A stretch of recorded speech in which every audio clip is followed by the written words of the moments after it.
प्रेरित करने का साहस। विवाह के समय सावित्री की उम्र 9 वर्ष थी और ज्योतिबा फुले 13 वर्ष के थे। उस समय विवाह करने के लिए यह उम्र सही मानी जाती थी। बचपन के गृहस्थ जीवन को संभालना और समझना आसान नहीं होता। फिर भी भले ही यह उम्र बचपन की थी, परंतु सावित्री समय से पहले ही समझदार हो गई थी। क्या अच्छा है और क्या बुरा है वह ठीक से समझती थी। विषम परिस्थिति में जीने का अभ्यास तो विरासत में ही मिला था। यह किसी की पसंद या नापसंद का विषय नहीं होता है। ज्योतिबा की मित्रता एक ब्राह्मण के साथ थी। मित्रता भी बहुत गहरी थी। साथ उठना, साथ बैठना, यह मित्रता को और ज्यादा मजबूत बनाती थी। एक दिन उसी ब्राह्मण मित्र की शादी का समय था। उसने ज्योतिबा को भी बारात में चलने के लिए कहा। ज्योतिबा इस आमंत्रण को इनकार नहीं कर सके। यद्यपि वे सामाजिक परंपराओं और मान्यताओं को ठीक से समझते थे, ब्राह्मण और उसके जातिगत व्यवहार के बारे में भी जानते थे, तो भी वह ब्राह्मण मित्र के आग्रह को इनकार नहीं कर पाए। ज्योतिबा भी उसकी शादी में बारात के साथ चले गए। भले ही हमारी शक्ल और वेशभूषा एक सी हो जाए, तो भी ब्राह्मण में वह गुण है कि वह व्यक्ति के जाति की पहचान तुरंत कर लेता है। वह अपने वर्चस्व को कभी कमजोर नहीं पड़ने देता है। उसके अपने संस्कार इस जातिगत भेद को बनाए रखने के लिए बाध्य करते रहते हैं। बिना किसी प्रयोजन के भी वह जाति की पहचान को स्थापित करता रहता है। वह अपने ब्राह्मण मित्र के साथ ही बारात में बाराती के रूप में शामिल होकर मित्रता का फर्ज अदा कर रहे थे। बारात में सुगबुगाहट शुरू हो गई। एक से दूसरे में होते हुए पूरी बारात में यह बात फैल गई कि एक शूद्र युवक ब्राह्मण की बारात में बाराती बनकर चला रहा है। जाति का वर्चस्व इसे कैसे स्वीकार कर सकता था। कानाभूसी होते हुए यह चर्चा पंचायत में बदल गई। दबी जुबान से होने वाली चर्चा मुखर हो गई। आपात बैठक में यह सर्वसम्मति से निर्णय लिया गया कि इस शूद्र युवक को बारात से बाहर निकाला जाए। इसके बाद ही विवाह संबंधित कार्यों को आगे बढ़ाया जाए। बुजुर्गों का यह निर्णय ही नहीं बल्कि आदेश था। इसकी अनुपालना के अलावा और कोई विकल्प नहीं हो सकता था। ज्योतिबा का मित्र भले ही ब्राह्मण था, फिर भी उसने इस आदेश को नकारने का साहस दिखाया और 2 टूक शब्दों में कहा, ज्योतिबा मेरा मित्र है और यह मेरे आमंत्रण पर यहाँ पर आया है। यह मेरे साथ ही रहेगा, यह वापस नहीं जाएगा। यह सुनते ही नई मुसीबत आन पड़ी। बुजुर्ग ब्राह्मणों ने इसे अपना अपमान समझा। एक तो शूद्र का ब्राह्मणों की बारात में शामिल होना भी अपराध था, दूसरा एक ब्राह्मण ही उनके आदेश को ठुकरा रहा था। बात बहुत आगे बढ़ गई। बुजुर्ग ब्राह्मण इस बात पर अड़ गए कि जब तक यह शूद्र युवक बारात से बाहर नहीं निकलेगा, तब तक हम आगे नहीं बढ़ेंगे। वे सभी जीत पर अड़ गए। ज्योतिबा की भूमिका विवाह में एक बहुत बड़े खलल का सबक बन गई। विवाह का उत्सव संदेह और शंकाओं में बदल गया।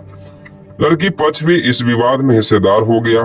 एक तरफ पूरा समाज और उसकी जातिगत परंपराओं को बचाने का फरमान था, तो दूसरी तरफ एक युवक और उसकी मित्रता का संबंध का बने रहना था।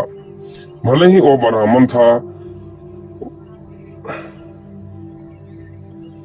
भले ही वह ब्राह्मण मित्र इस घटना को अपने अपमान के रूप में देख रहा था।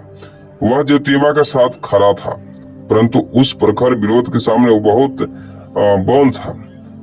उसके अपने पिता, भाई, संबंधी सभी तो उसके विरोध थे। बारात का आगे बढ़ना रुक गया। तरह तरह के व्यंग ज्योतिबा के कानों तक पहुंचने लगा। किसी अनहोनी की आशंका भी ज्योतिबा को नजर आने लगी थी। वह स्वयं को इस समस्या का कारण नहीं बनाना चाह रहे थे। ज्योतिबा ने स्वयं अपने मित्र से कहा कि मुझे वापस चले जाना चाहिए। इसके अतिरिक्त कोई और समाधान भी नहीं था। मान और अपमान की घटना तो अप्रत्याशित थी। ब्राह्मणों की जाति का अहंकार ज्योतिबा के स्वाभिमान को चकना चूर कर रहा था। मित्र के विवाह समारोह की उत्सुकता और इस अपमान की अनुभूति भावनाओं को चकना चूर कर रही थी। अपमान की यह प्रत्येक चोट असहनीय थी। युवा मन इसे स्वीकार करने के लिए बिल्कुल भी तैयार नहीं था। अपमान का घूंट पीना भी बड़ा दुष्कर था। अंदर ही अंदर ज्योतिबा का मन इस जातिगत मानसिकता के विरुद्ध उबाल खा रहा था, परंतु बोलने और कहने के लिए कोई शब्द नहीं थे। विरोध भी कर रहे थे तो किसके लिए और कैसे करे, कोई मार्ग नजर नहीं आ रहा था।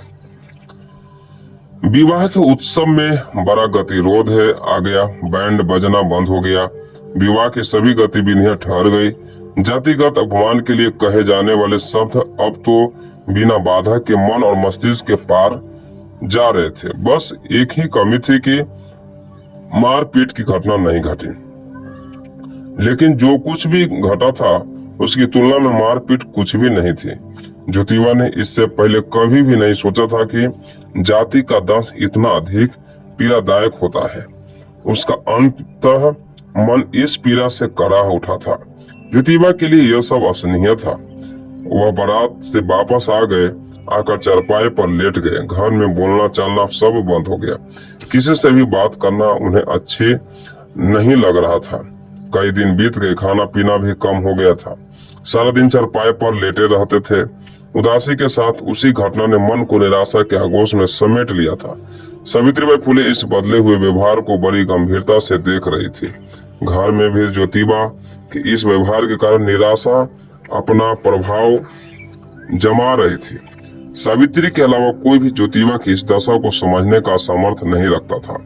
एक दिन सावित्री ने ज्योतिबा से कहा, आपने यह क्या हाल बना रखा है? मैं देख रही हूँ जब से आप अपने ब्राह्मण मित्र की शादी से वापस लौट कर आए हैं, तब से आप न तो घर से बाहर निकलते हैं और न ही कोई काम करते हैं। सारा दिन चारपाई पर लेटे लेटे क्या सोचते रहते हो? पहली बार कोई ज्योतिबा की वेदना और संवेदना को समझने की कोशिश कर रहा था। ज्योतिबा ने कहा, सावित्री, मैं समझ नहीं पा रहा हूँ। मेरे साथ जो जातिगत मानसिकता के कारण अपमान घटना घटी, मैं उसे स्वीकार नहीं कर पा रहा हूँ। माली जाति में मैं पैदा होना क्या हमारा गुनाह है? बिना अपराध किए हम अपराधी हो गए। हमें नीच ठहरा दिया गया। बिना कोई नीच कर्म किए हम नीच कैसे हो गए? बस ब्राह्मण का आदेश चलता है। उसकी अपनी श्रेष्ठता का भाव सभी को नीच बने रहने के लिए बाध्य करता है। सम्मान और स्वाभिमान तो केवल ब्राह्मण की नीची बपौती बनकर रह गया है। इस जाति की विषमता के दंश का प्रहर असहनीय है। मैं इस अपमान को भुला नहीं पा रहा हूँ। समाज के सामने कैसे जाऊं? क्या कहूँगा? लोग मुझसे मेरी ब्राह्मण मित्र के साथ की गई मित्रता पर सवाल पूछेंगे। मुझे ही समस्त जाति के अपमान का कारण समझेंगे। लोग मुझसे ही पूछेंगे कि केवल मित्रता निभाने के लिए समस्त जाति के अपमान करने का मैंने गुनाह किया है। सावित्री, मैं समझ नहीं पा रहा हूँ कि समाज को क्या उत्तर दूंगा, कैसे उनके प्रश्नों का निराकरण कर सकूंगा। मेरी हिम्मत टूट चुकी है। मैं अंदर से टूट गया हूँ। मैंने अपने स्वाभिमान को अपने ही नजर के सामने चकनाचूर होते देखा है। सावित्री ने जब यह सुना तब वह बहुत गंभीर थी। उसके सामने भी वही दृश्य घूम रहा था। सावित्री भी उसी पीड़ा की अनुभूति को अनुभव कर रही थी, परंतु वह निराश नहीं थी। उसने मजबूती के साथ अपने आप को संभाला और कहा, क्या आपके ऐसे चारपाई पर लेटे लेटे इस अपमान का दर्द कम हो जाएगा? क्या यह व्यवहार और इससे उत्पन्न यह मानसिकता उस अपमान के जख्मों पर मरहम का काम कर पाएगी? आपके साथ तो केवल एक ही घटना घटी है और आपका व्यवहार ऐसा हो गया है, अपने आप को ही अपराधी मानने लगे। कभी समाज के लिए लोगों के बारे में सोचा है? उनके साथ तो ये घटनाएं प्रतिदिन घटती है। अपमान और अपमानित होना उनके जीवन की नियति बन गया है। वे क्या करें? किसे अपनी व्यथा कहें? किसके साथ अपने दुख दर्द की अनुभूति को बांटे? वे प्रतिपल घुट घुट कर मर रहे हैं। यह अपराध बोध समाज के सम्मान और स्वाभिमानी को चकनाचूर कर रहा है। जो आप कर रहे हैं यही तो ब्राह्मण चाहता है, इसलिए वह ऐसे करता है। उसका जातिगत अहंकार, उसका अपना श्रेष्ठ होने का दम केवल हमारे सम्मान और स्वाभिमान को चकनाचूर करने का साधन मात्र है। वह हमें गुलाम रखना चाहता है। हमारी अपनी मानसिकता कमजोरी ही हमारी गुलामी का सबसे बड़ा कारण है। उठो, इस अवसाद पूर्ण मानसिकता वेदना से अपने आप को बाहर निकालो। ज्योतिबा को सावित्री की इन बातों से सहारा तो मिल रहा था, परंतु समाधान नजर नहीं आ रहा था। मन में अपमान के शब्द बार बार गूंज रहे थे। व्यक्तिगत अपमान के साथ जातिगत घृणित लांछन जख्म को और अधिक पीड़ादायक बना रहे थे। ज्योतिबा सावित्री को भी समाधान के रूप में देखने लगे। वह पहली बार सावित्री के समझ और संवेदनाओं को समझने की शक्ति को स्पष्ट रूप से पहचान पा रहे थे। समाधान की दृष्टि से ज्योतिबा ने पूछा, सावित्री, मैं इस अपमान का बदला कैसे लूं? बिना इसका बदला लिए मैं सदा अपने आप को अपराधी ही मानता रहूंगा। यदि मेरा व्यक्तिगत अपमान होता तो उसे व्यक्तिगत मानकर सहन करना भी आसान था, परंतु यह अपमान व्यक्तिगत नहीं है, यह तो व्यवस्थागत है, समाज जाति का अपमान है। मैं अपने आप को जाति के अपमान का गुनाहगार समझने लगा हूँ। सावित्री ने कहा, तो फिर जब अपमान व्यवस्थागत है तो समाधान भी व्यवस्था को बदलने से ही होगा। एक व्यक्ति को जवाब देने से अपमान का बदला नहीं हो सकता। इस जाति की व्यवस्था और जातिगत अहंकार को तोड़े बिना इसका निराकरण नहीं हो सकता। उठो, इस भेद को मिटाने के लिए जाति की व्यवस्था पर प्रहार करो। इस स्वाभिमान की लड़ाई में मैं भी आपके साथ कंधे से कंधा मिलाकर खड़ी हूँ। केवल अपमान के घूंट पीकर निराश हो जाना, मुंह छिपाकर समाज से बच जाना, अपने आप को गुनाहगार मानकर अपने सामाजिक दायित्व से विमुख हो जाना भी अपराध है। किसी को तो पहल करनी ही पड़ेगी। हमारे बिना और कौन होगा जो यह पहल कर सके? क्या हमें अपने समाज के समस्या के समाधान के लिए किसी औरों के मुंह की ओर देखना पड़ेगा? समाज कभी कभी पहल नहीं करता। समाज तो सदियों से यह सब सहन करते हुए आ ही रहा है। कहीं पर बगावत का स्वर सुनाई नहीं दे रहा है। ब्राह्मण समाज इस दशा के कारण ही निरंकुश हो गया है। सामाजिक व्यवस्था पर उसका एकाधिकार स्थापित हो गया है। वह जिसे चाहे अपमानित करे, जिसे चाहे महिमा मंडित करे, यह उसकी अपनी मर्जी है और उसका एकाधिकार है। समाज तो मानसिक रूप से इतना दीनहीन हो गया है, उसे सम्मान और अपमान में कोई अंतर नहीं पता चलता है। वह इसे अपनी नियति मान चुका है। जब भी किसी के साथ जुल्म होता है तब वह समाज की ओर देखता है। समाज के लिए यह समाज की समस्या है, यह कहकर प्रत्येक व्यक्ति अपना बचाव करता रहता है। समस्या यथावत बनी रहती है, जुल्म बढ़ता रहता है और जुल्मी का हौसला भी बढ़ता रहता है। जो समझता है वही समाधान दे सकता है। व्यवस्था बदलने के लिए किसी को तो पहल करनी ही पड़ेगी। इस पहल के लिए आपसे बेहतर कोई और नहीं हो सकता।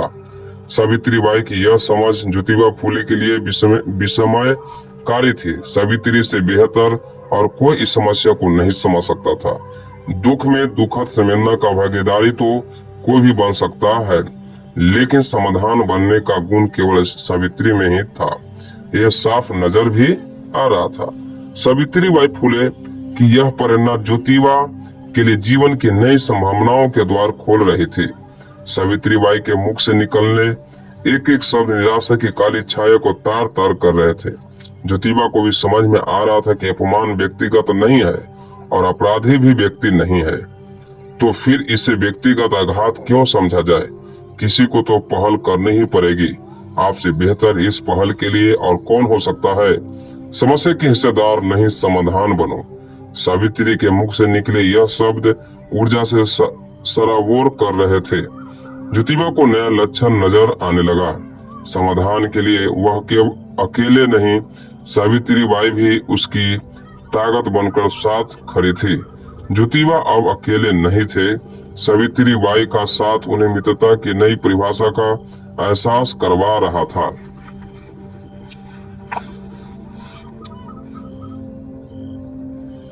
जीवन संगिनी का जीवन के निर्माण में क्या महत्व होता है, यह ठीक से समझ में आने लगा था।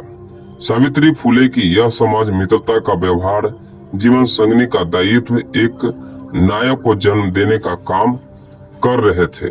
एक सामाजिक अपमान की घटना ने समस्या के समाधान में नया अध्याय जोड़ दिया था। जीवन संगिनी घर की सुख दुख सुविधा में और गृह कार्य के लिए ही नहीं होता, बल्कि जीवन निर्माण का नया अध्याय लिखने का भी कार्य उसकी जिम्मेदारी का विषय है। यह स्पष्ट रूप से नई परिभाषा के रूप में रूपांतरित होने और एक नायक की भूमिका अदा करने में सावित्री फुले का यह योगदान न केवल प्रेरणादायक है बल्कि अनुकरणीय भी है। एक आदर्श के रूप में जीवन में उतारने के योग है और जीवन संगनी को मार्गदर्शक के रूप में पहचान देने का माध्यम भी है। प्राय इतिहासकार और सामाजिक कार्यकर्ता भी अपनी मानसिक जड़ताओं के कारण महिलाओं को पहचाने और उनके इस रूप में स्वीकार करने में चूक जाते हैं। यह उनकी छोटी सी चूक महिलाओं की मानसिक जड़ता को तोड़ने में सबसे बड़ी बाधा बनकर सामने खड़ी हो गई है। लेकिन अब सावित्री एक आदर्श है, एक मार्गदर्शक की भूमिका है, प्रेरणा का अद्भुत स्रोत है। उसकी अपनी चमक है और उसका अपना प्रभाव है। वह किसी की सहानुभूति की पात्र नहीं है। भले ही लेखक अपनी कलम न उठाए, भले ही गीतकार इसे अपने गीतों में स्थान न दे पाए, वक्ता इसे अपनी जुबान पर न लेकर आए, भले ही किसी कविता का कोई शीर्षक न बन पाए, परंतु सावित्री अब एक नायक है, एक अभिव्यक्ति है, एक मार्गदर्शक है। उसका अपना व्यक्तित्व है। वह स्वयं में एक प्रेरणा है। वह आंदोलन की नेतृत्व करता है। यदि हम इसे स्वीकार करते हैं तो अपना ही कल्याण करते हैं। ज्योतिबा ने इसे स्वीकार किया, जीवन संगनी का अपना मित्र समझा, उसकी सलाह को एक मार्गदर्शक के रूप में देखा। निसंदेह यह अद्भुत है, अनुकरणीय है।